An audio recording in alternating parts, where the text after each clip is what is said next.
એલા રમલા હમણાં કાઈ નવા જૂની છે? એલા મહિલા નવી આવતી નથી ને જૂની જાતી નથી. એ હાસુ હોતા બધાયને એમ જ હોય.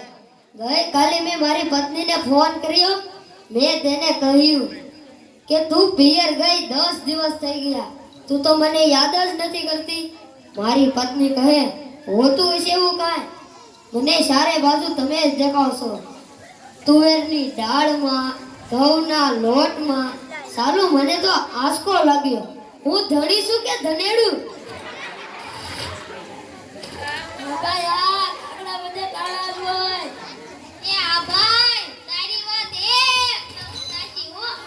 એક બીજી વાત કહું. એકવાર હું મારા સાસરે ગયો. મારા સાસુમાએ મને 8 દિવસ સુધી પાલકની ભાજી જ ખવડાવી.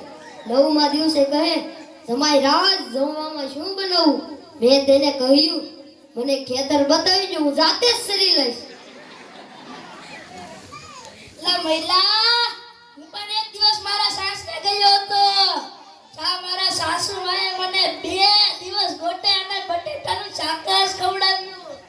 તે હું ઘરમાં ના રહ્યો તો સંડાસમાં રહ્યો. એટલે આપણે તો નક્કી કર્યું છે કે લગ્ન જ નથી કરવા.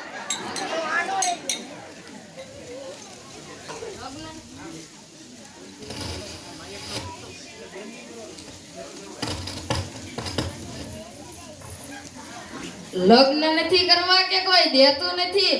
શાંતિ રાખ, અમે બધા તને મદદ કરીશું. ધીરજના ફળ બહુ મીઠા હોય છે.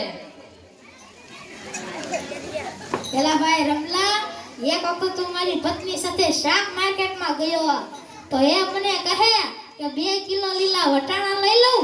તો મેં એને કીધું કે એમાં થોડી કઈ પૂછવાની વાત છે, લઈ જ લેવાના હોય ને. તો એ મને કહે કે પૂછવું તો પડે જ ને, ખોલવાના તો તમારે જ છે, લ્યો કરો વાત. એલા ભાઈઓની શું માંડો છો? આજકાલના છોકરા તો જોઈ લો, કોઈનો ફોન આવે એટલે માંડે હાલવા. એ હાલવા શા માટે માંડે ને એ જ નથી સમજાતું. અને આ જીઓનો ફોન આવ્યો પછી છોકરા અડધી રાત સુધી સૂતા જ નથી. આ જીઓનું નામ જીઓ નહીં પણ મરો તેવું રાખવું જોઈએ. આ ભાઈ રમલા, તારી વાત એકદમ સાચી. આ મોબાઈલ આવ્યા એટલે આ ઘડિયાળ ગઈ. મોબાઈલ આવ્યા એટલે કેમેરા ગયા.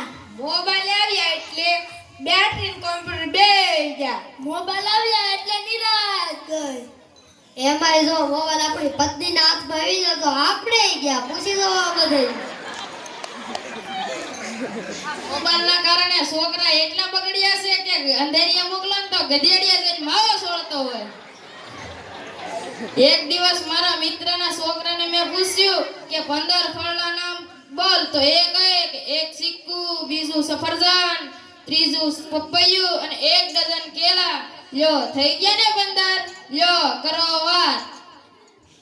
એલા ભાઈ, એની તો તું વાત જ મૂક. આ અત્યારનો જમાનો જો નવો નીકળ્યો છે. આ દીકરાનું વેચાણ કરે ત્યારે કપડા, ઘરેણા અને સાથે સાથે મોબાઈલ પણ આપવાનો. અને એમાંય કે પાછી એની સાસુ એકલો મિસ કોલ કરે અને એનું બેલેન્સ પણ આપણે પુરાવી દેવાનું. યા કરાવા.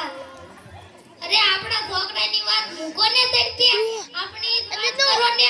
ઘરે છોકરાનો જન્મ થાય એટલે તેની માં કહે તેનું નાક મારા જેવું છે, તેના પપ્પા કહે તેને આંખો મારા જેવી છે, તેના કાકા કહે તેના વાળ મારા જેવા છે, અને તેના મામા કહે તેનું આંચે મારા જેવું છે. અને આ છોકરો મોટો થાય અને નો કરવાનું કરે ત્યારે આ બધા કહે કે આ હરામખોર કોના જેવો થયો ને ઈ જ નથી ખબર પડતી.